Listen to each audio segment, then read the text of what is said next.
Okay, here we are again. This is Christianity in Fullness. This is CV. I am a Catholic Christian theology writer, speaker, and teacher. This is my live stream. I host this live stream on Tuesdays and Thursdays at 3 p.m. Pacific time. That is the current schedule. I've mentioned in prior live streams that I'm looking at possibly expanding out my live streams 2 more days. In the meantime, I'm keeping to Tuesdays and Thursdays, again at 3 p.m. Pacific time.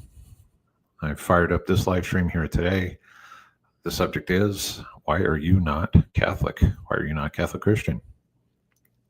Why is Jesus Christ not your Lord and Savior? Now I see on my channel some more activity recently.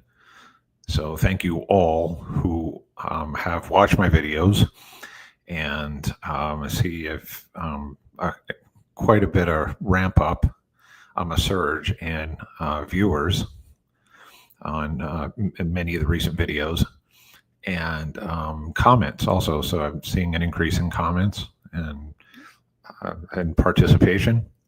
So thanks to those of you who've left positive feedback. That's always appreciated.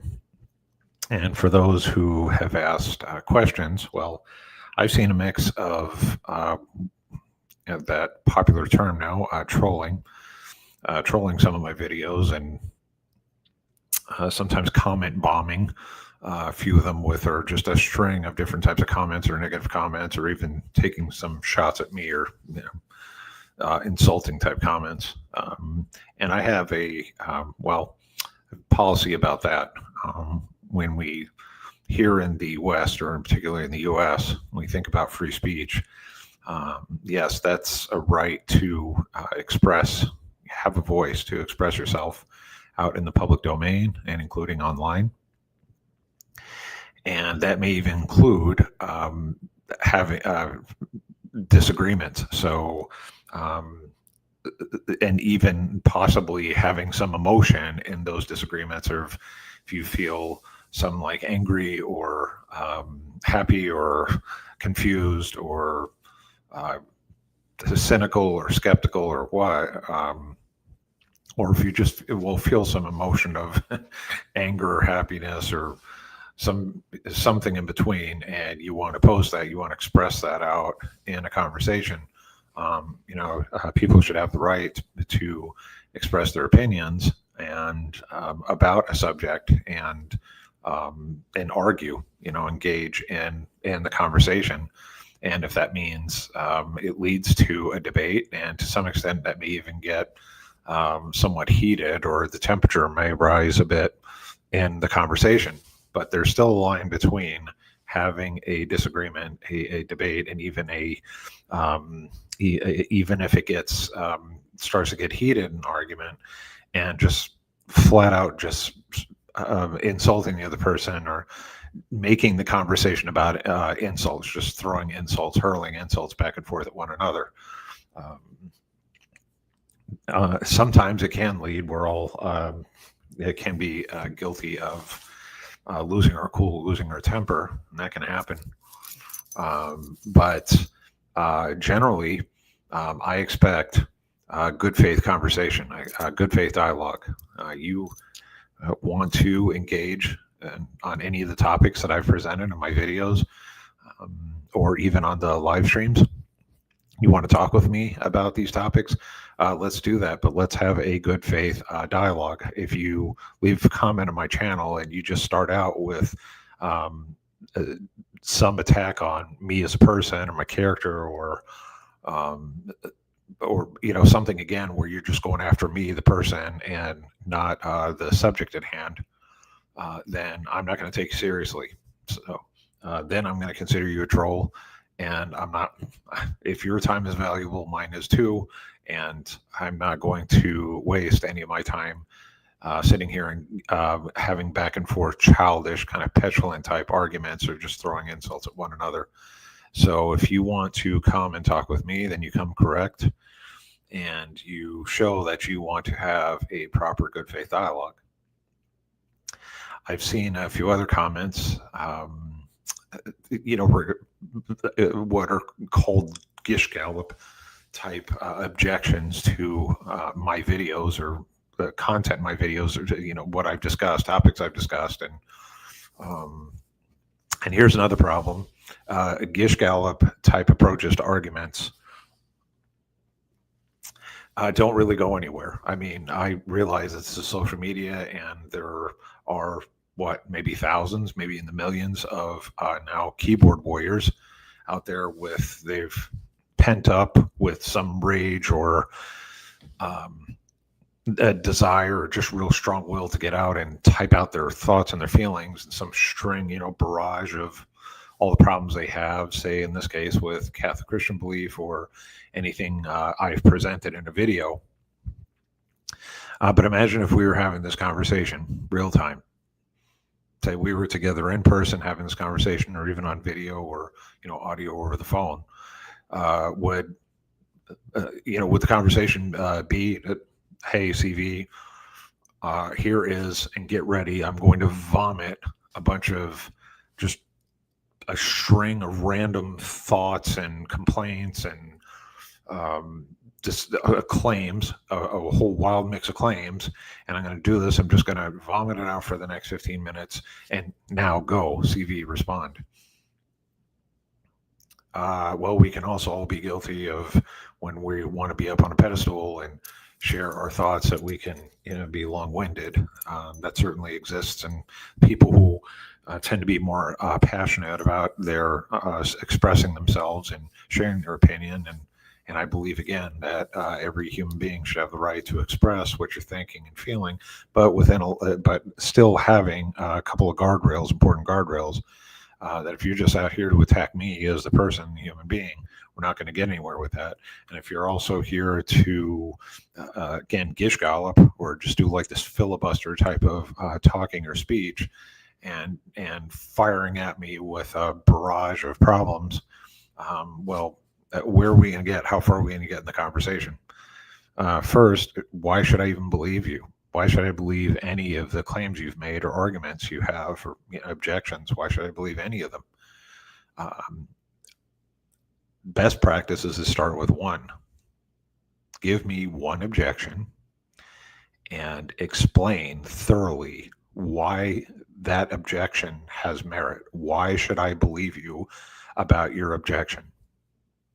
And if you want to go more into the scholarship realm, academic/scholarship realm, and the conversation, then the expectations and my expectations will be greater, right? Then I'm going to set a higher bar.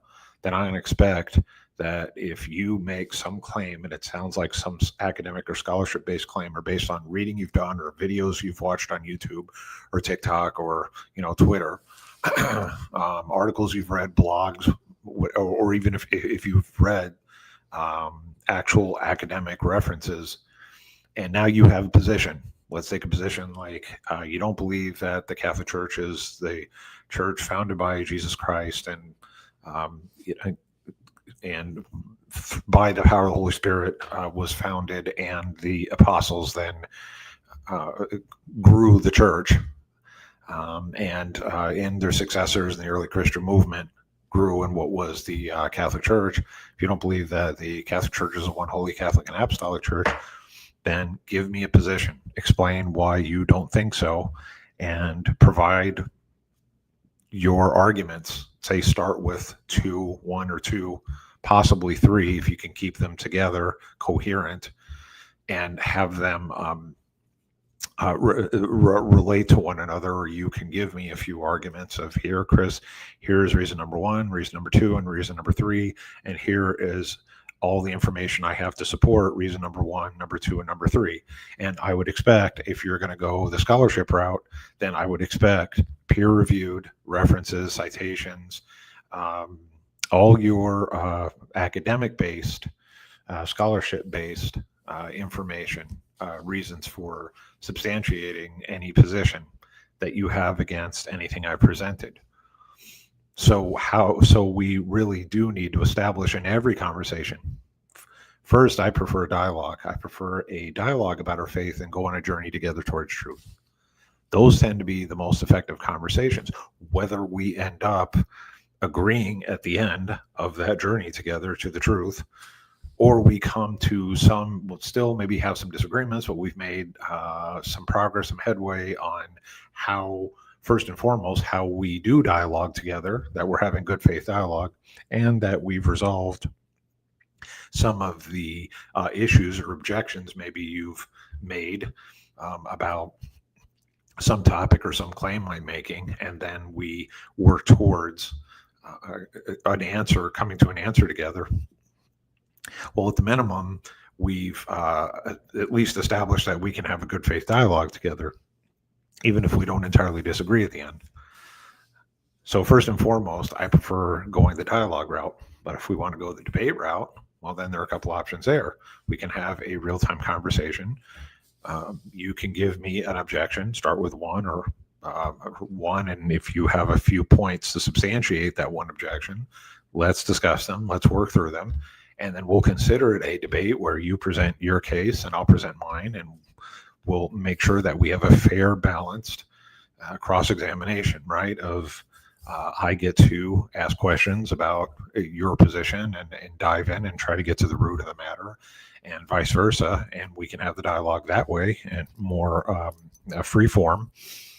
Or you're welcome to propose a formal debate if you would like on a particular topic, if you believe that you have the background and the knowledge, scholarship-based knowledge to have a debate about any particular topic. We can discuss that as well. Now, when it comes to debates, I'm not opposed to them per se, and sometimes they are necessary. However, if it's really just to have a I'm right versus you're right conversation, or there really is no clear objective by the end of that debate, well, then I may be less inclined to participate, to say yes to it. What we do, and even as we're alive and breathing and fellow human beings, and how we choose to spend time during our day, time is still precious. Life is precious.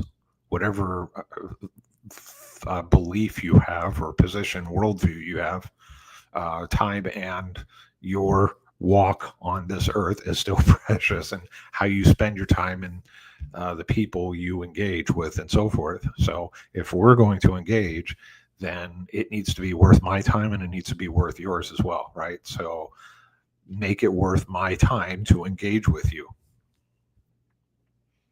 And that should be free of any just smug, snarky, sarcastic, just attacks or digs or, passive aggressive comments, or even just direct, well, you're wrong, or your faith, your Catholic faith is just a bunch of nonsense, and it's just a theological gobbledygook, or the Bible. Well, the Bible is just a bunch. I read in a recent comment, the Bible is just a bunch of falsehoods and fairy tales and just nonsense, and it has a bunch of contradictions and so forth. Well, that's just such a convoluted mess of broad sweeping claims. So we have to start somewhere. We have to start with a point. And what is your first objection?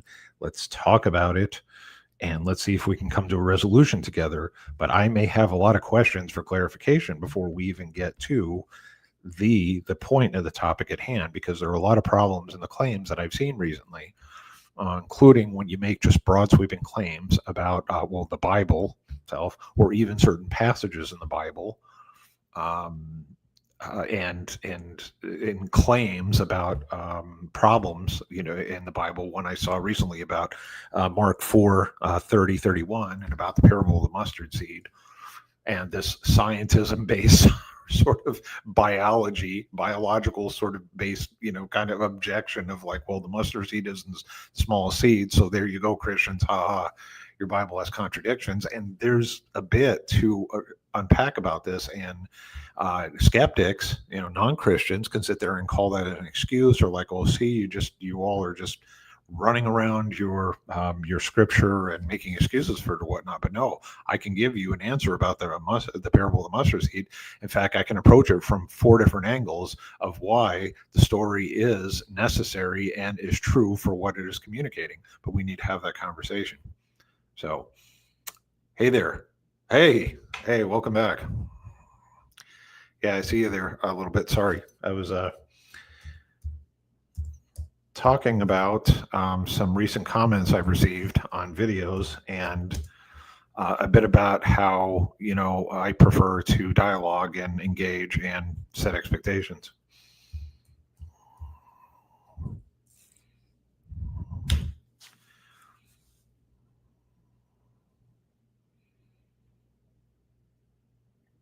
Yeah, yeah, they do. Yeah. There's one person now. He's left a few comments on a couple of recent videos, and he's doing. If you read my couple of my responses, he's just doing the usual Gish Gallop of here are 15 things wrong with Christian belief and with the Catholic Church and the Bible, and go and just vomiting a bunch of claims with a lot of a mix. And this is a convoluted mix of straw man attacks, of misreadings of scripture, the Bible, of injecting scientism-based atheism, of distorted scholarship, and just sweeping conclusions about all of church history and ecumenical councils and philosophy and a lot of just aha, see you Christians, you're just a big confusing mess of you don't know what you believe, and heads I win, tails you lose kind of problem.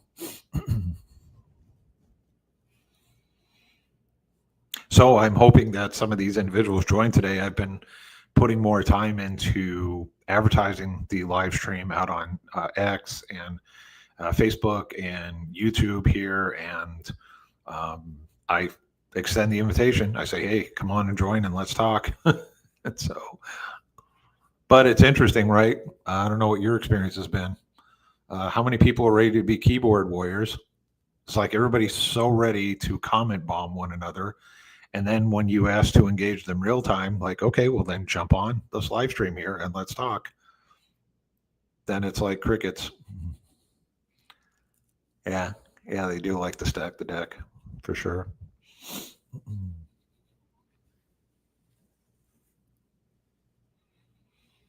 Well, you can even look if you read some of the most recent,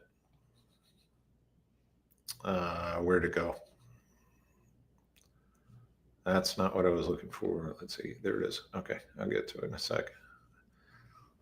I just need to get to my channel. There we go.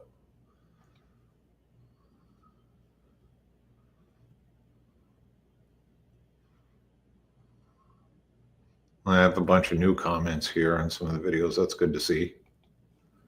But one, for example, is if you read the comments about, in fact, this is from one, it's LG Pi 314. So Pi, right? 3.14. Read that just of, well, one, accusing me of a word salad, and then dumping a word salad of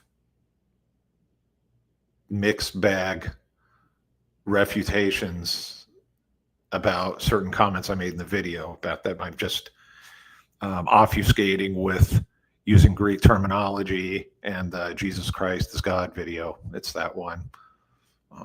Claims I made about the debate within the Catholic Church about God as Jesus being God, misinterpreting my comment about what I was saying about what was settled as far as Jesus's divinity, and then adding, well, then why would you have so many ecumenical councils? And that's a whole other, again, arm of conversation to talk about why those ecumenical councils happened in the first place, and understanding this all in the context of Catholic Church history. And even if you grant that there were other groups that had some philosophical or theological differences, you still have to understand context within why all that happened and why the councils were called in the first place, and not just summarily just dismiss all of it as, well, it just sounds like that you're just having this Catholic bias or just making this case for Catholic Church really wants Jesus to be divine, and that's it, the end. Yeah, worst people you deal with in order. Yep, atheists, and 5 everyone else. Yeah, right. Yeah. Yeah, but if you have a chance, read his comment here. It's such a barrage of which direction you want to go. You want to talk about philosophy? You want to talk about theology in general? Do you want to talk about church history? Do you want to talk about scripture? Do you want to talk about Christology? Right? Which one is it? Where do you want to start? Do you want to hit all 15 at once?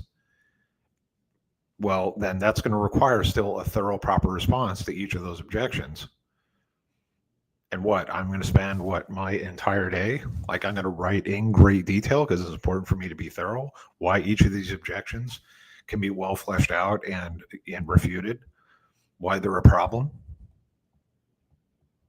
Or if some of these folks, I don't know how they spend their lives, but if some people are professional keyboard warriors or have time to type up a barrage like this, and well, thank you for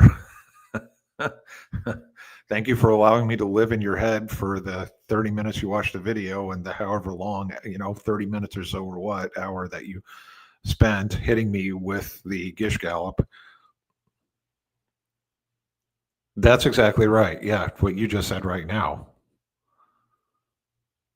Why? Why? It's this tactic, even if there is some, which this individual, I'm going to call him out specifically, yes, because his comments there. Even if perhaps this person has spent quite a bit of time reading scholarship-based works, watching credible videos, or on YouTube, watching the video versions of the scholarship, or whatever that may be, or has acquired some knowledge over time. Maybe there's some bit of intelligence what he's trying to express, but it's a disaster in the way he's trying to approach it. The Gish Gallop is this classic atheist, new atheist type strategy of, I'm going to gather a bunch of, what I've absorbed, I've sponged up, and I'm going to then squeeze the sponge out in this text barrage and go. In my case, CV, go. What do you got to say?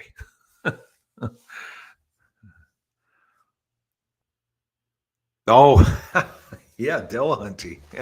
Hey, can you believe this? He was my hero once upon a time.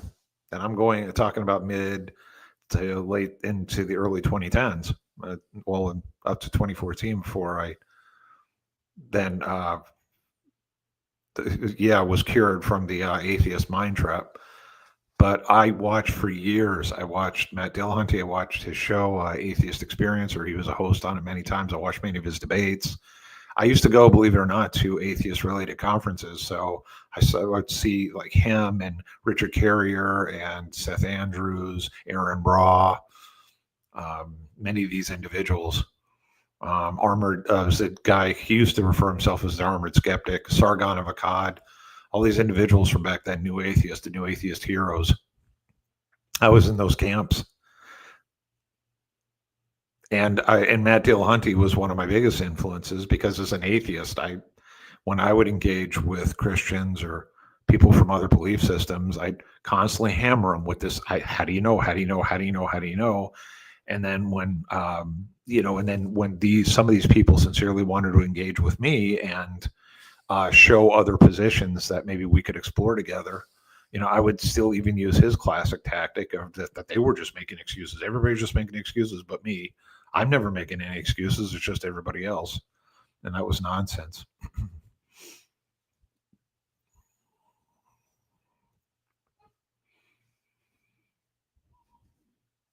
Yeah, the Dillahunty dodge. That's a great way to put it. That's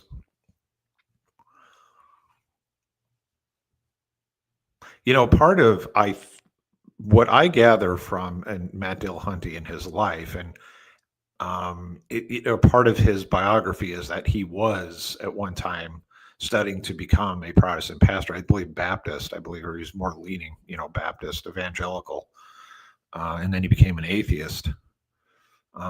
His his reading is of scripture, of his understanding of theology, Christian theology, and well, maybe that's even evolved some. I don't know what's changed in years, but much of it is so rooted in still what you would expect of like a more evangelical Protestant, background or influence of your worldview, and then you become an atheist, and then you read and look at everything like it's like again like a narrow, overly literal, over fundamental evangelical, but now you're an atheist and challenging the whole world, and then you add logic and philosophy, and it becomes this mess of just religion is mass delusion, and I the atheist am have been cured of the disease called religion. Yeah, he is. Yeah. Yeah. Did you see his debate with Andrew Wilson, or the debate that didn't happen? And that was about whether secular moral values or Christian moral values are best for the world. And he ended up, Dillahunty ended up walking out of that debate.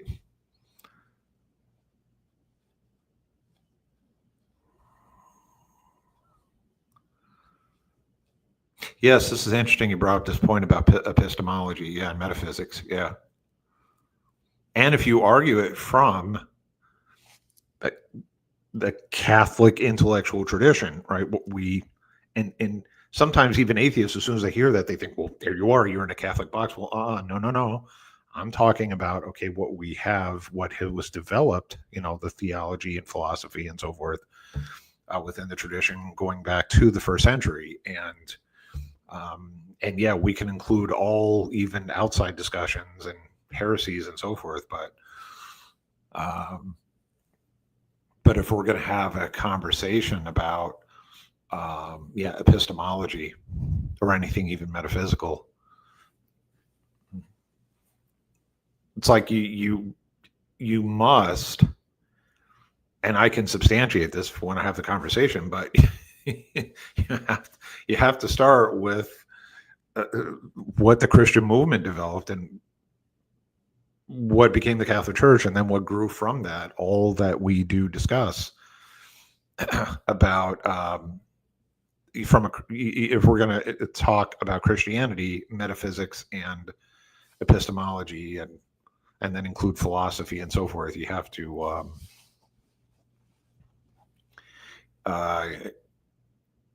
atheists have to be open to it's what you're saying here. It kind of reminds me of when you talk with Protestants who will only, or Bible only.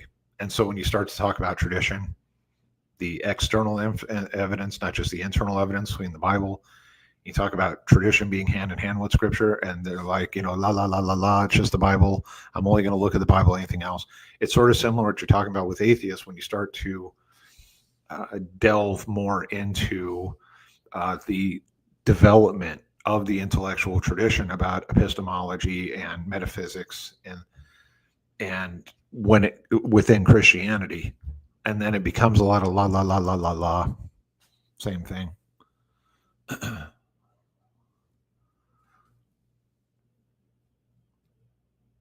And I think some of that, much of it, or at least some of it, is because of spending so much time with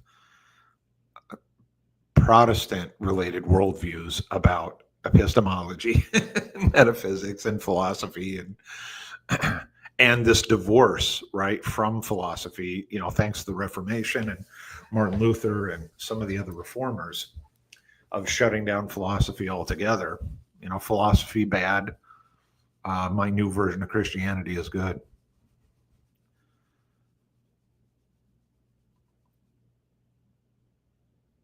Yeah, I'm reading your comment here. I like it when atheists just drop the pretense, admit that atheism reduces everything to nihilism and absurdism. Yep.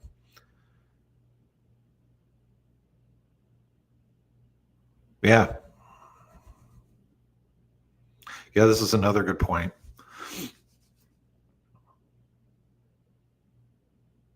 And I was at that point.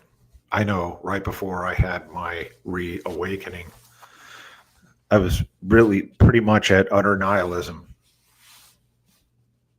of just everything was just subjective and relative, and that was it. So, um, so therefore, there's no reason for any kind of objective standard, any kind of objective truth. Uh, and you live your life, um, and this BS that has been perpetuated quite a bit from the new atheists about social evolution and how we over time we figure out, oh, we just need to stop murdering one another, and that's just based on some subjective standard or some majority rule or something that happens over time and doesn't have any objective basis or in God, in God, and that it's based in uh, uh, theism. And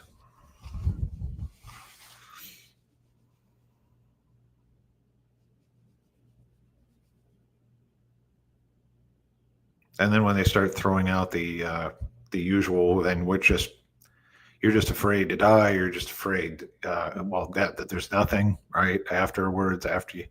So you hold on to just some hope of that there's something after you die. Well, no, you if you understand what is objectively good, and of the true and the good and the beautiful, then you are now into the realm of and love, true good, the true, the good, and the beautiful, and love, what love means. Then you're in the realm of what it means to have a relationship that with not just with creation, but the true, the good, the beautiful, and love. And then what is at the source of that, and wanting to have the relationship with what is at the source of it. I know I missed this a bit as an atheist. I just did.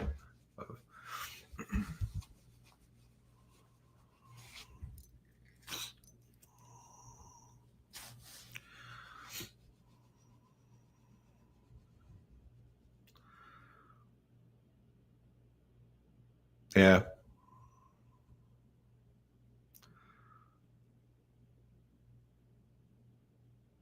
Right. And then, but then I'm sure you've asked this question, I imagine, but then what are their morals? What do you mean morals? Why have anything as morals? Why is anything right or wrong or even wrong? And it's amazing how many, I think some of the better debaters, Christian debaters out there, now you've got your Andrew Wilson, he's an example of um, other individuals who are just showing that will then prove that, like a secular worldview, and secular humanism, that's a better view. And it's amazing how it's just constantly a dodge. If you want to talk about a dodge of when you try to pin them down on what is considered moral or what is considered morally wrong versus right, it just always changes and shifts. They're constantly chameleons, shapeshifters about their answers. And then they'll just try to turn it around back to you. Like,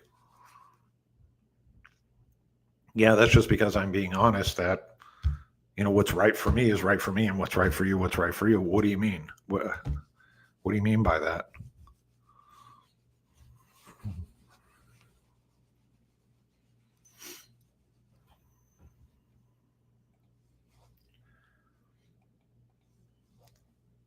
So when these people reply to my comments here, I'll see if it doesn't involve trolling and somebody wants to have a good faith dialogue, then I'm open to it.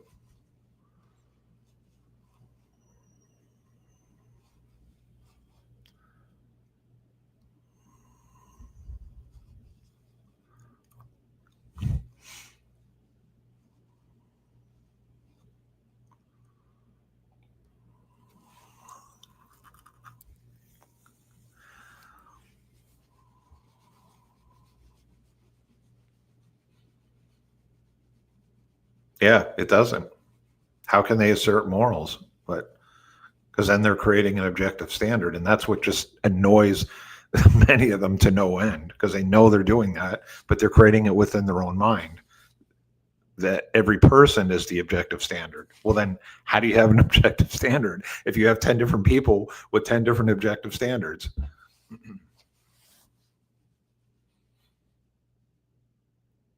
Oh, yes, right. Yeah. Oh, the phobics. Yeah, all the phobics. Right. Can't explain why it's wrong.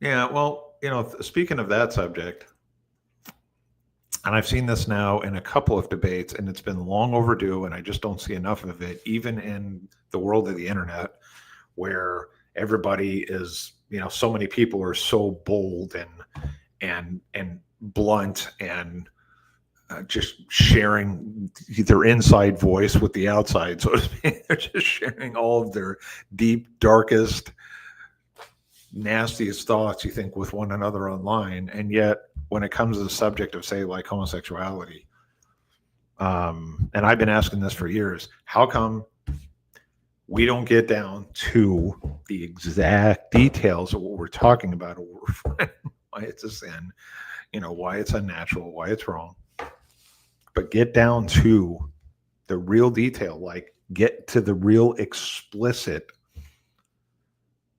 conversation. And I've seen this a couple of times now. Yeah. And it's proved my point, because when you get down exactly to as explicit as you can, the act itself, what's happening, right? What all it entails, too, instead of just kind of dressing it up. Even still, it's still dressed up as somewhat politically correct in a lot of debates. Nobody wants to go there to the real real deep, let's call them disgusting parts of having the conversation. And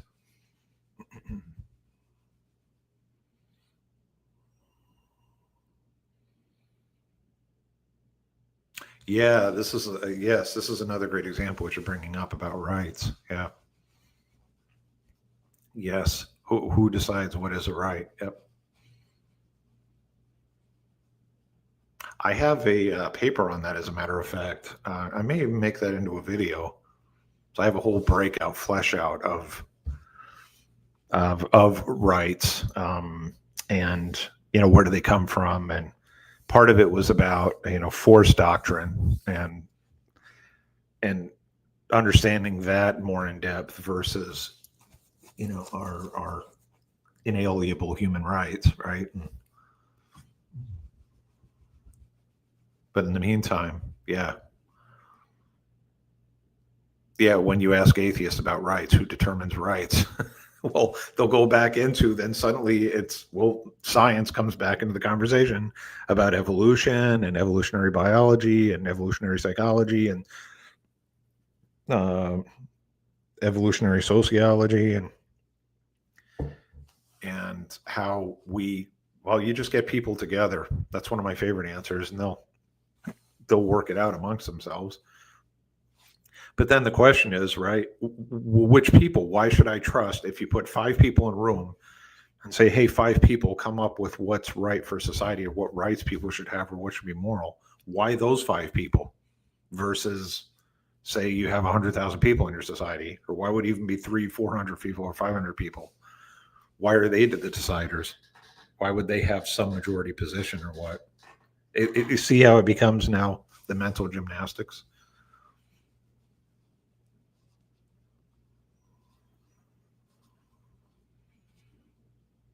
Yeah, that's right. Yes, yeah, yeah. Except the phobias, then suddenly it's not okay. Yeah, then you're just filled with hate. You're just promoting hate speech, and hate speech needs to be shut down.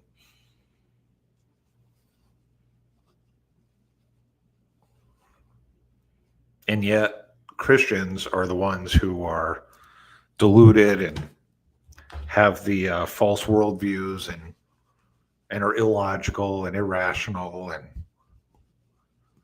But even right there's a problem. Well, if you're going to talk about a Christian worldview, well, what exactly do you mean? And if you're going to compare it to, say, atheist worldview, um, yeah, that's a question to the atheists, right? How exactly do you determine morals? What is the objective standard for truth?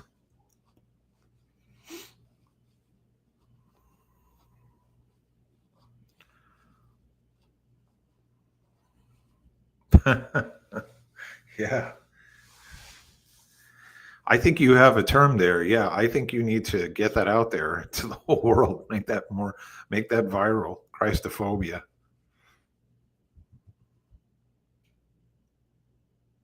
Isn't that what we see with all the let's turn it around and say, what about all this hate on Christians and hate on the family, the nuclear family, and and wanting a faith-based, faith-based families, um, and an order of people who want to um, form loving, healthy, stable relationships and families, and create societies that strive for the greater good and based on uh, a Christian worldview.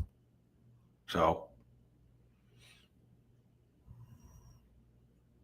we're gonna call that Christophobia then. People were against Christians that want to promote basic human decency. Uh, yeah, why aren't more and more Christians? Why aren't they throwing this? That seriously, this needs to go viral. This Christophobia, Christianity-ophobia, I think would be a bit too long, right? So yeah, let's say Christophobia. Yeah.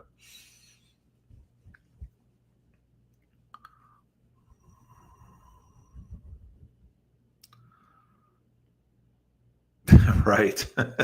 Yeah. And that's another fun conversation to have. All the deniers of our Constitution being founded on Christian values. Yeah, our country being founded on Christian morals and principles. Oh, that's so. Uh, that's also just aggravating, and then we get in these back and forths about the founding fathers, and oh, it's so annoying. Yeah,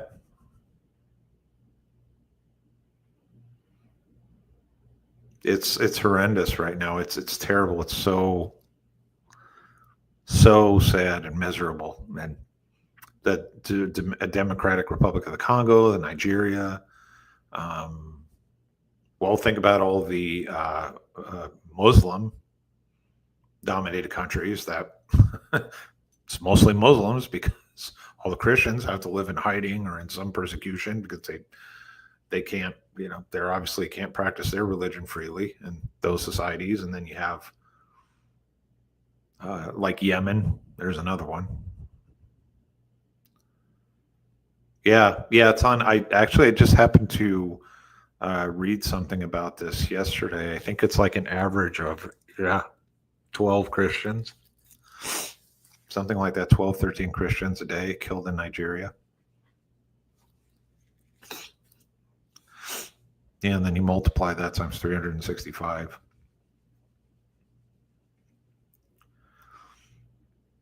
It's awful, and it's happening all over the world.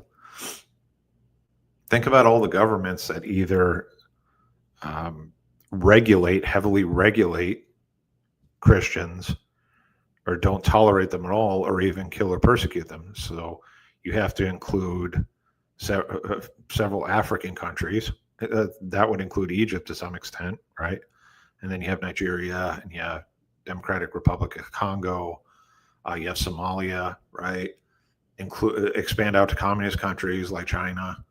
Um, well, even if you think Japan to some extent, right? I mean, it's a small fraction of a Christian community there. Um, just large parts of the Arab/Muslim world. Yeah, and then you have the secularized media not talking about it. Yep, situation. Yet they'll keep talking about the situation in Israel and about Gaza and Palestinians and that conflict that's causing so much division among so many people. But then, yeah, who's outraged about all the Christians being killed and persecuted? And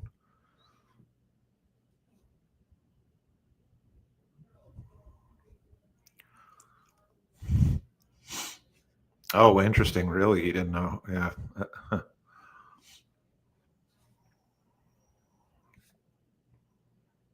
it's bad, isn't it? It's and then here in the West, see in parts of Europe and now in the UK, suppressing speech or anything that's perceived as a Christian worldview or some talking point or as Islamophobic. Any criticisms against Islam, Islamophobic. So I'll go back to your expression. Yeah, why can't we push Christophobia? Anything against Christians is Christophobia.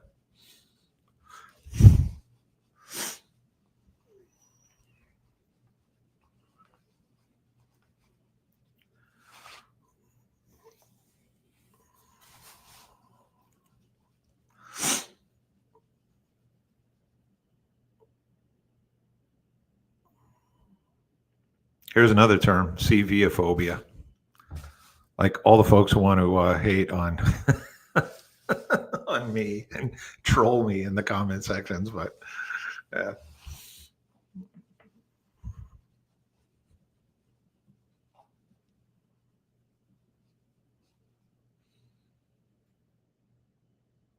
yeah, you're about right in that number. Yep, at least a few hundred or more attacks on Catholic churches. Yep.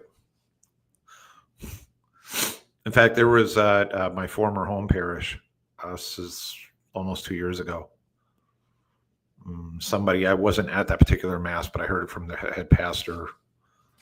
The guy came in. It was right between the liturgy of the Word and the liturgy of the Eucharist, right around there. He walked right up to near the altar, yelling at the head pastor was saying the mass and about abortion and you're killing choice and mothers out there and something. So they ended up having to, there happened to be somebody who's with the police department who was able to help stop the situation.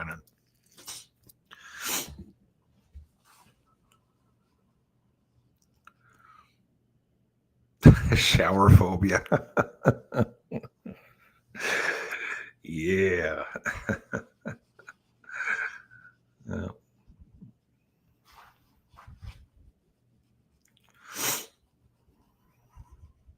Need to start looking at some other ways to promote this live stream. I think, Discord. That's what I forgot to do. I forgot to advertise this on Discord. I got to remember that. Yeah, they stinky. Yeah.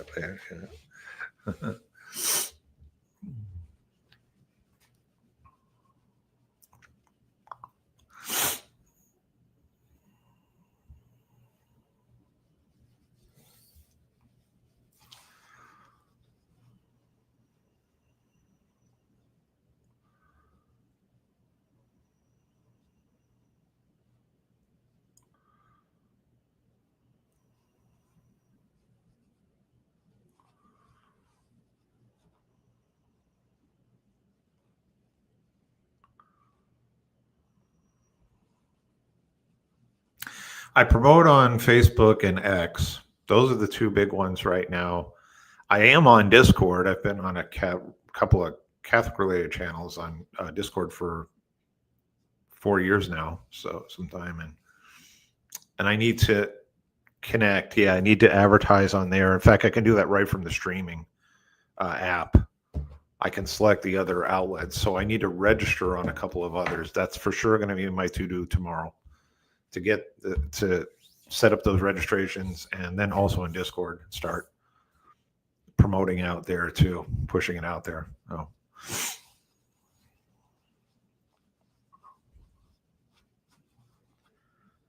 So that'll for sure be, yep, to do.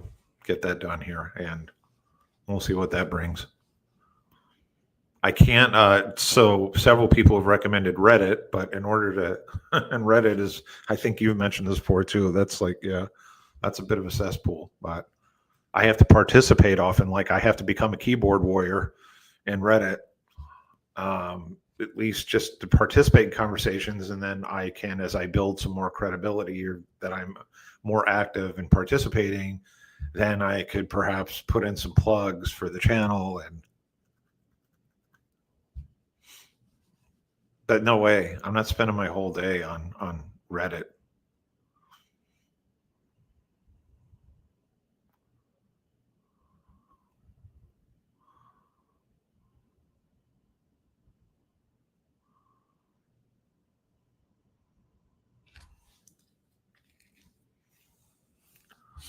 Right.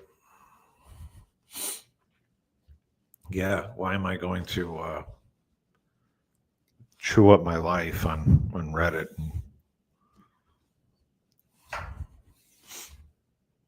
And I see what they're trying to do. That they want you to be active and keeping the engine turning and the crap storm of conversations.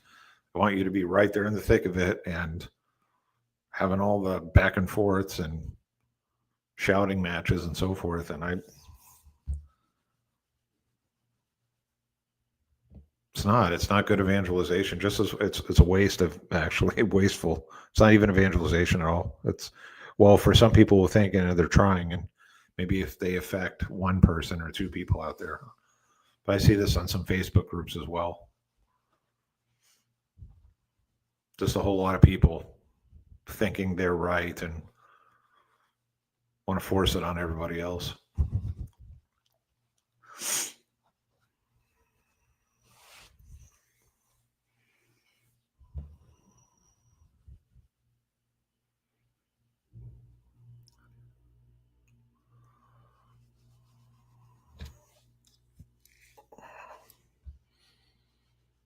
Yeah. Yeah, they do. Yeah, all the I'm yeah, how many? I'm a member of several groups, at least several dozen, and any say Catholic versus Protestant debate groups, Catholics versus Muslim or Christians versus Muslims, atheists, you name it. A lot of people trading meme wars, like my meme outdoes your meme. So there's probably, I would say, a majority of the posts are meme wars, and then some folks will comment, right, or they'll have then comment wars within the meme wars. It's just a lot of back and forth. They're just firing off. Here's where you're wrong. Here's where you're wrong. Or here's where you're wrong. Here's where you're wrong. And everybody's still walking away thinking they're all right.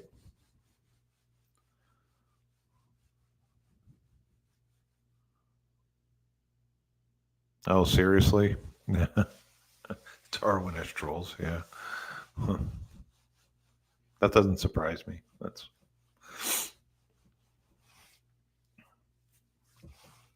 yeah, it's a problem of I know it all, mic drop of everything I think I know, and then or overrunning the conversations with the good old Gish Gallops, or trying to just shut people up with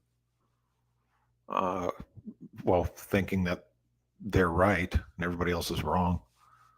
Yeah, when you have a chance, look at some of the comments that have been posted, the negative ones, on some of my recent videos. It's much of the same. It's a snapshot of what you see out of most of social media. This is why these comment wars, it's such a waste of time.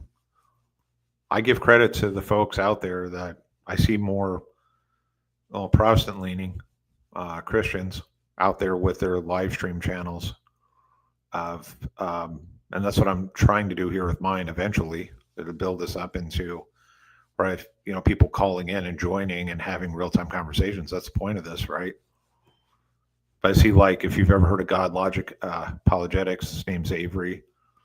Um, Air Inspiring Philosophy has open like Q&A and gets a lot of interest. And you see in with those dialogues and in real time, you see how many people think they're prepared and come in and with this aha, and they think they're going to get you. I got you. And falls flat most of the time. There's Big John Steele. He's another one.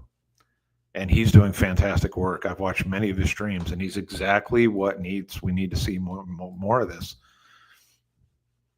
And among Catholics in particular, Sam Shimon is one. Well, he's been around now for several years.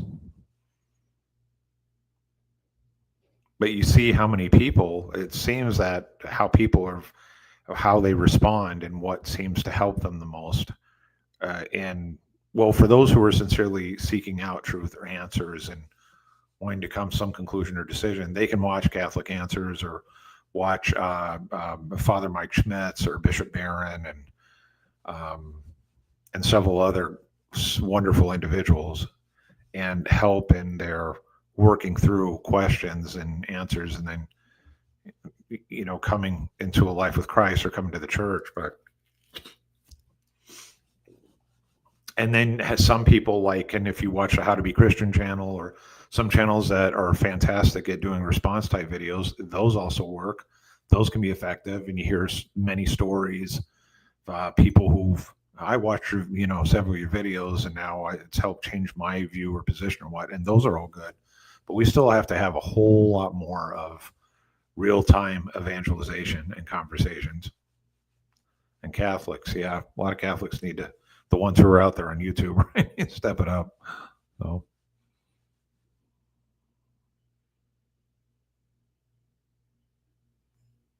Oh, really? I'm reading this comment about the creation subreddits.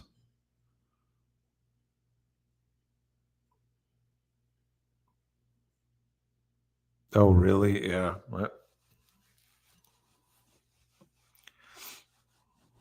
And it's all the know-and-all evolutionists.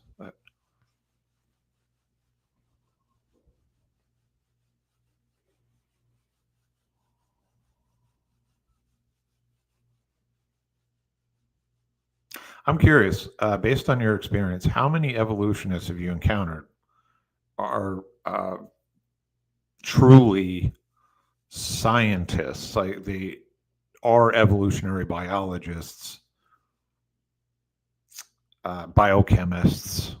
They work in the field of science, and they have published articles and actual scholarship on the subject. How many participate in these types of spaces? Yeah, there it is. I was waiting for that. Yeah. It's this whole kind of like armchair expert, if you want to call it that, phenomena problem. It's just so pervasive throughout all of social media, man. Just a problem, I think, in the human experience and humans interacting with one another. That doesn't surprise me. It's all the people were always the people who weren't working in the field who were the most seasoned experts. It's incredible. It's like people who engage, and this is I've wrestled with this a bit, man. I have, about when we engage and we talk about theology, philosophy, getting the subject. You can be, say, like you're well informed, spending a lot of time having these conversations, right? You have, seems like you're really well educated. You can, like, if you're going to engage, like if I could imagine you engaging with somebody on Catholic Christian theology, and you spend a lot of time, right? It sounds like, and learning, putting in the study or reading and learning and growing. And I think if you're really well catechized overall and have a real strong grounding in these bigger subjects, more, complex subjects, I think you can have that conversation. And I'm not so much about having to be like necessarily a credentialist. In fact, I try to avoid that. But with some of the people who do engage, this is where I struggle quite a bit, because if I'm going to present something from a scholarly perspective and then somebody turns around to me and says, "Oh, you're just flat out wrong. You don't know what you're talking about at all." Well, then, okay, then we're going to up the ante. Then I expect person who thinks that I know nothing about scholarship, have no background, I'm just making this all up, you know, just fake piece of paper or whatever. Well, then present your position then exactly to the standard that I expect, that it is a peer review, that you have scholarship, true, um, that you have a true position paper that has real scholarship references. It's a real academic work and peer reviewed references. And you give me your position, your thorough position. I've actually commented this way in a few posts. If we're going to go there, that's what I'm saying. Because if it's so easy to sit there and just blow up people who do have the degrees and the credentials, and say like, you don't know what the hell you're talking about at all. Okay, if I don't, then I'm expecting then, okay, that you produce your scholarly work. I want to see that, and then let's have that conversation. Then and then prove me wrong, kind of, right? Oh yeah, going back to Darwinism. Yep, yeah, yeah. Right, they're the Darwinist evangelists, right? Oh, but they're scientism atheists. See, that's the whole other category of science, by the way, is scientism atheism.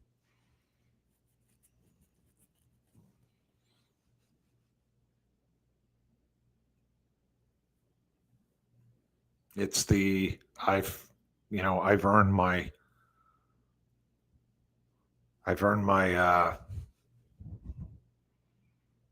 yeah, my scientism degree, so to speak. The honorary scientism degree. Now I know about more about science than all the scientists. So, or I'm going to be a representative voice. I'm going to represent the whole scientific community, and that's amazing. And I struggle with this. I do because um, we get into heavier, complex subjects, whether it be in the domain of science or if we talk about theology or philosophy or what. Um, it's yeah, you can have some people who have put in some of the work and the study, and they're just not well informed, and they struggle working in the realm of scholarship. They're just not scholars. But then there are people who have put in the time and the effort, and they've paid their dues, and intellectually they've paid their dues, and they've produced the work. They've produced the actual academic work. They have published articles. They've had peer reviewed again and again, okay, of their work, of the work they've produced by other people who are qualified, bona fide, credible scholars. And this is where again I it's like I want to bite my tongue or hold back here with it, because if you think you know what you're doing, or if you think you have the better position, then we're going to have to set the expectation then of what that means. If somebody wants to refute one of my videos or they have some objection, then I'm going to raise the bar pretty high then for what again, what I expect for how to refute that objection. Or can we just have a good faith dialogue? That's what I prefer, and walk through the truth together and show the respect that's due along the way, right? As first as two human beings.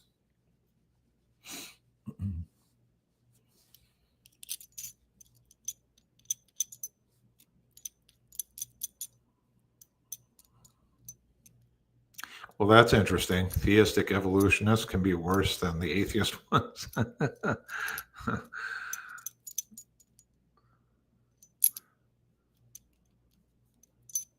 What is one particular way that they can be even more frustrating?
Oh, I see.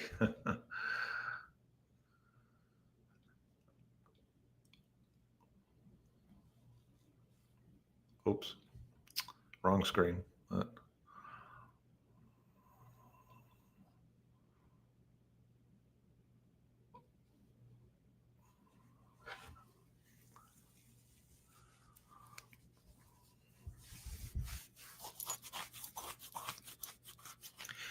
Well, do you find that these rifts between anti-evolution Christians and theistic evolutionists, do you find this more within Protestant camps?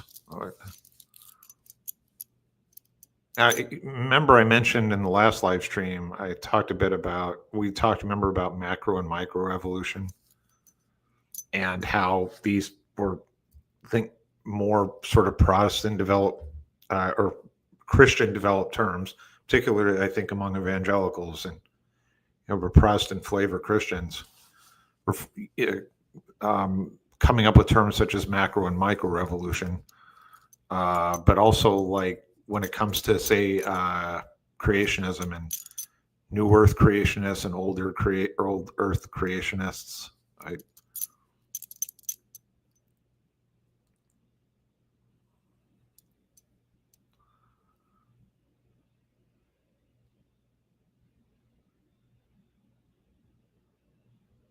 Oh yeah, I got you. Yeah, evolution true, therefore Christianity bad, right?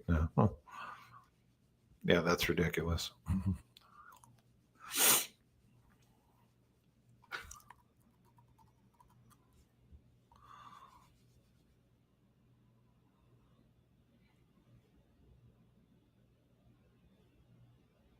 Yeah, yeah, that's an interesting point you make about Catholics versus Protestants, and then Catholics versus Darwinism. Yeah, yeah. Well, yeah. Well, you make a greater point here of this the. Well, I'll go back to an earlier point about just this waste of time of just trading barbs all day long, and this. I remember in well, in my atheist years, and I have just seen it among the atheists and folks when debating with one another on some position, this fear of referring to an authority, or having an argument from authority, which sometimes, yes, can be a logical fallacy if you're appealing to an authority and doesn't mean necessarily that that authority is correct, or it needs some more clarification or nuance. It has some more nuance. So you can't just flat out say, well, authority A says this about, say, what topic about Christian belief or evolution, and therefore that's right in the end. Sure, there's room to challenge a position from authority, or also an argument within argument of authority, credentialism, or because I have this degree and then therefore I'm right and you're wrong. Yeah, there's room to challenge that as well. However, there is a domain that's the thing. Okay, people who work like scholars work, true scholars, bona fide scholars, they work within a domain of interacting with other scholars, of producing work, producing papers, and they're active in peer review and challenging one another by in great detail, like an exhaustive detail in their research and their resources of challenging one another's positions. And there is a lot of merit to that. That's the thing. And it just seems to get brushed to the side so easily of just, oh, look at these people with these degrees and what do they know? It actually can be really humbling and good. That's the thing. It's like, how many people really need to be humbled?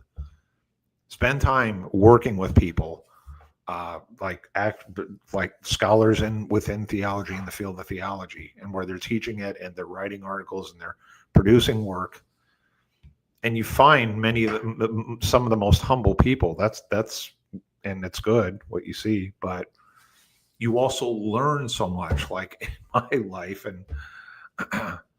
and having worked too, and earning the credential. It's so much. I can't tell you how many times I was humbled and just in awe, like, wow, mass amount of information I hadn't considered, in all the scholarship references I need to consider and read and understand, so that I'm clearly not the know-it-all.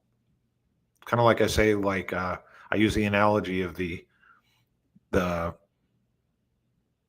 martial arts, the person becomes a black belt. It's like when you become a student. Yes, you've proven through your rank and over time, you've developed so many different skills and knowledge, right, and mastery of all these different skills. And now you can take all of this as like a qualified expert, but you're now growing as a student. You've accepted you're now the true student of life.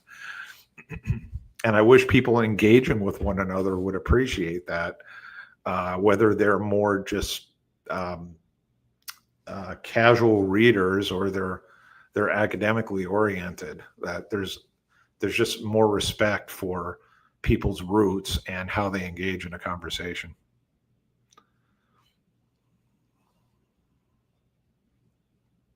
Well, that's interesting about, I'm going to switch gears here, about Eastern Orthodox. So you found that there are hardly any. Oh, so there are no evolutionists at all within Eastern Orthodoxy, huh? That's pretty. Yeah, that's, huh? I may need to look more into that, understand it.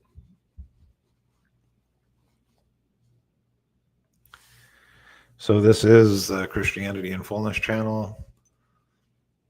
A topic I've had for most of these live streams is why you're not Catholic. It seems in every live stream I receive comments during or afterwards. I'll receive comments left of why somebody's not Christian or why they don't believe, right? And I'd love to engage real time. That would be great to have a real time chat dialogue. Or if you're simply interested in watching me pontificate about different subjects and you want to weigh in, well, it'd still be great to have a real time conversation.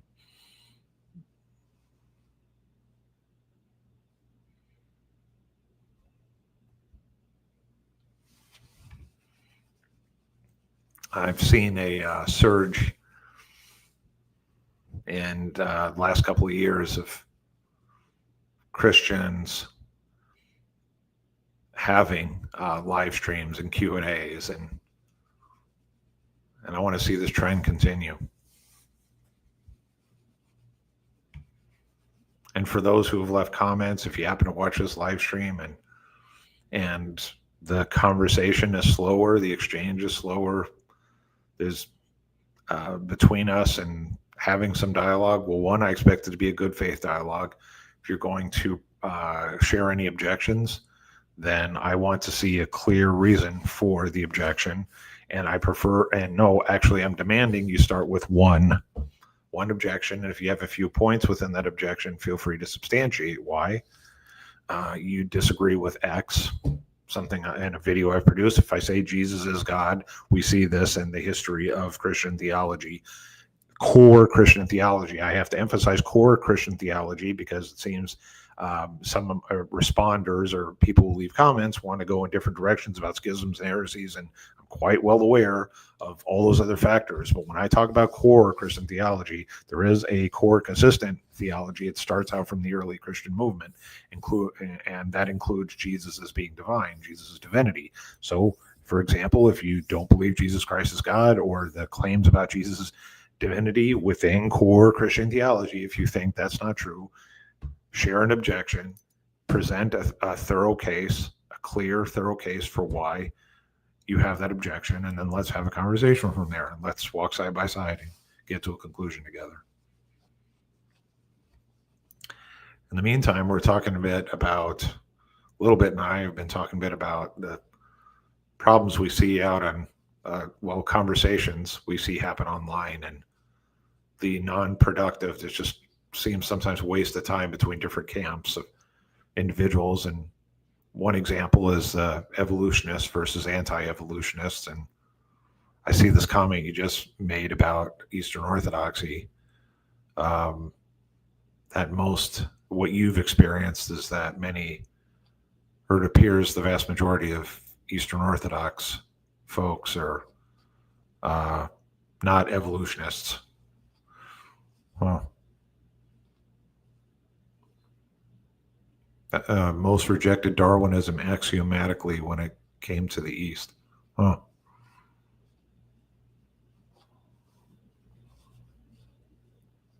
Yeah, I'd be curious to hear more about that, their objection and how they relate it to Christology and, well, Christian, particularly Christian anthropology. I'd be curious to hear more about that. I haven't have a video lined up, maybe next week or the week after. I have 2 other videos in a series to complete, but one is about Paul's anthropology and a lot of misunderstandings about Paul's, or a few common misunderstandings about Paul's anthropology. But going back to Christian anthropology in general, I would be curious to see or learn more about that, the Eastern Orthodox perspective on the opposition between Darwinism and Christian anthropology. That sounds pretty fascinating.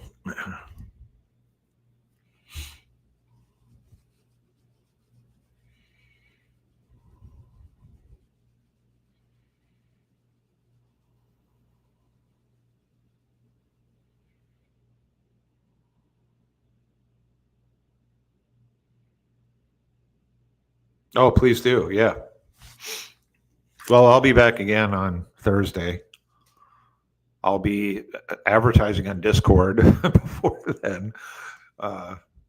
And hopefully I'll be out on Instagram as well. And Rumble, that's another one. I was going to try to connect in with Rumble. I have several options, the streaming app. So I just need to make sure I have accounts. But a few a few key rooms in Discord. Oh, but yeah, please do. I'll be back again on Thursday. See what happens. I'm going to call this just my open Q&A forum. Whoever wants to join, and let's have a conversation. But yeah, please do. Please let me know. And if you're able to jump on Thursday, be great to catch up with you some more. Oh, that's okay. Yeah, do I like audiobooks? I believe it or not, I've never listened to one audiobook all the way through. I've done so much reading, especially when I had to finish up my graduate degree and a postgraduate certificate. It was just reading all the time. But not any audiobooks. I've been a little bit resistant of because I've done so much reading. It's just part and parcel. But why do you ask? Like, do you have one to recommend, or what are your thoughts on audiobooks?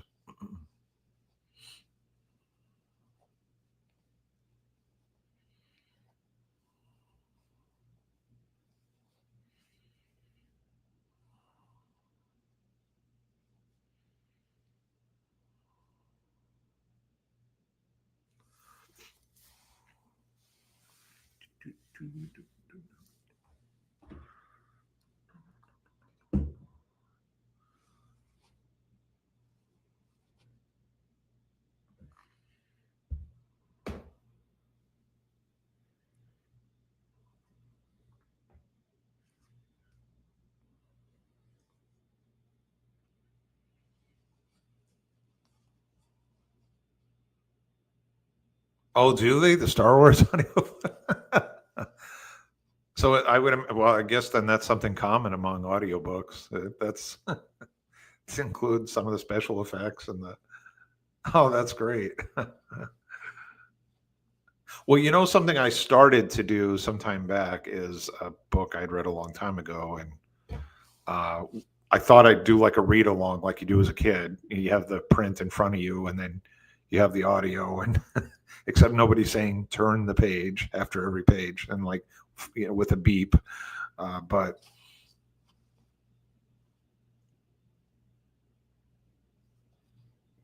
I think for me, if I do try that, and I have several books actually on my Kindle that are also have the audiobook versions.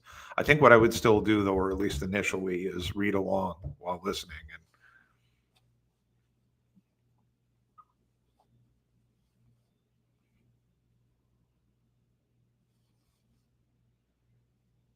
so, okay, but I got to, yeah, that's curious. Yeah, that's cool to know.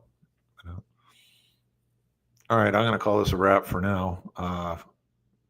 Yeah, thanks, man. Again, I appreciate you joining, and always enjoy our conversations. If you're able to come back on Thursday, I greatly appreciate it. And, um,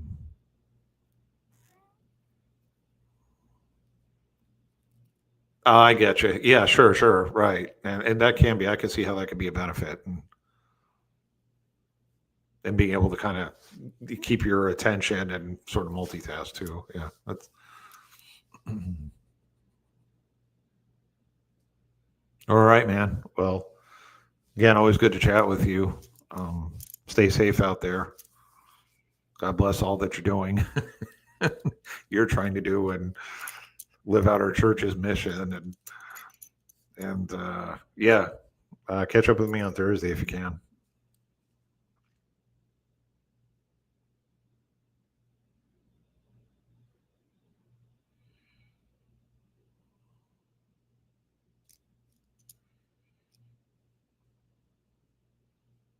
Yeah, thank you. I appreciate your prayers, man. Seriously.